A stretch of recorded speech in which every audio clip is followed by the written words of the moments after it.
আড়াই মাস। হরে কৃষ্ণ হরে কৃষ্ণ হরে কৃষ্ণ কৃষ্ণ কৃষ্ণ হরে রাম রাম রাম হরে হরে। সবাইকে নমস্কার। যে কাক আমাদের ভগবানের কথা শুনে যাচ্ছে, এদের ডাকে অনেকবার আমাকে ফোন করেছে এবং আমাকে তত্ত্বের মধ্যে আমাকে দেখবেন আপনারা আমাকে তোমার আশীর্বাদ করে এই জায়গায় পৌঁছছেন, যে জায়গাটা আমাদের একজন কাকীর বিধান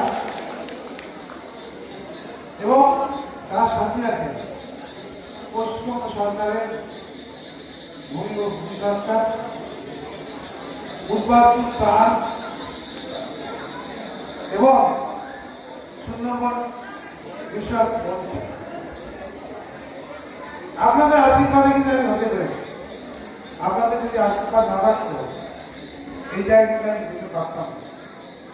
তাই মঞ্চগ্রস্ত মহারাজ সমেত এবং অন্যান্য ভক্তবৃন্দ সমেত এবং আপনার মায়েরা বোনেরা তো বয়স্ক যারা আছেন ভাইরা সবাইকে সমস্ত ভক্তবৃন্দ এবং ক্লাবের যেসব ভক্তবৃন্দের যারা আয়োজন করছে যারা পরিচালনা করছে সবাইকে আমার অন্তর শ্রদ্ধা ভালোবাসা ও প্রণাম নিবেদন করছি।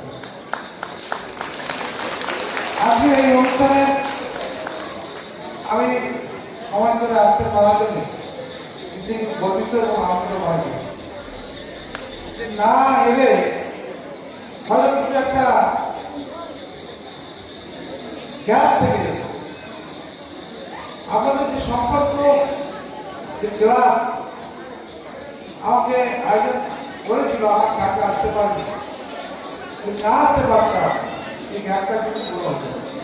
আজকে আসতে পেরে আপনাদের সঙ্গে সাক্ষাৎ করতে পেরে এবং আপনাদেরকে ভগবত গীতা শ্রীমদ ভগবত গীতা যে মহারাজ বৃন্দাবন থেকে এসেছেন তিনি, তার যে শ্রুতি বাক্যগুলো আমরা শুনছেন সেটাই কিন্তু অনেক উপকার ভগবানের কাছে আবার আমরা ভগবত গীতা বাড়িতে পড়ার সময় পাই না। আমরা গ্রাম বাংলার মানুষ, সকালবেলা হলো যে যার কাজের ব্যবসার মধ্যে চলে যায়। মায়েরা বোনেরা যে থাকেন বাড়িতে তারাও কিন্তু ব্যবসার মধ্যেই থাকে, বিভিন্ন বাড়ির সে কাজকর্ম করে থাকে। ছেলেরা ভাবে মায়েরা বাড়িতে বসে কি করে, কিন্তু মায়েদের তো অনেক কাজ, সেটা কিন্তু মায়েরা পড়ে করতে হবে, ছেলেরা পারে না। যেসব ছেলেরা পারে তারা ভগবান, তারা মায়েদের যে কষ্ট সেটা মায়েরাই বুঝতে পারে। ছেলেদের পক্ষে বুঝতে অসম্ভব। হ্যাঁ, 10 মাস যে কষ্ট সেটা উপলব্ধি করে যে ডাক্তার কাছে, কিন্তু কি কষ্ট যখন তাকে চিনবেন জানবেন তবে তার কষ্ট উপলব্ধি করতে পারে। মায়ের সম্বন্ধে জানতে হবে, বুঝতে হবে।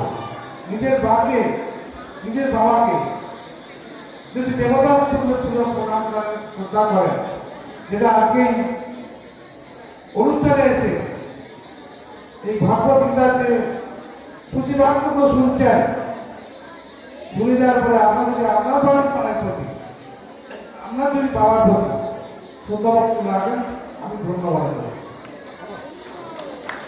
নিজের বাবা গুরুদেব, বাবা মাটির মধ্যে কেউ নেই। আমার সমস্ত দেবতার কাছে প্রণাম করুন, দেবীর কাছে প্রণাম করুন, কিন্তু আমার মা বাবার কাছে প্রণাম করার প্রয়োজন মনে করি। আগে বাবার প্রয়োজন প্রণাম করা, তারপরে আমার গীতা পাঠ, কারণ সন্ধ্যাবেলা আমার সন্ধ্যা দিয়ে আমরা প্রণাম করেন বোঝায় কেন করে।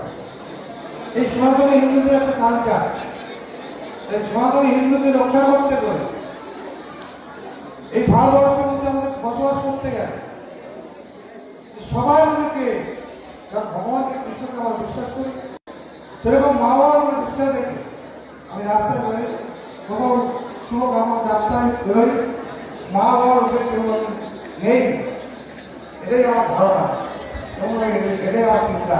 ভগবান গীতা সেটাই করে গেছে যে বাবা মার হচ্ছে নয়, ভগবান নয়, মা বাবাই হচ্ছে ভগবান।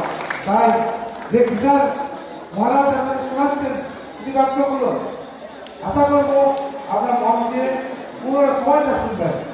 আমার পরিবার আবার একটা জায়গায় যাবো, সেই জন্য অনেক কর্মসূচির মধ্যে নিজের দপ্তর সামনে এই জায়গায় এসে পৌঁছেছি।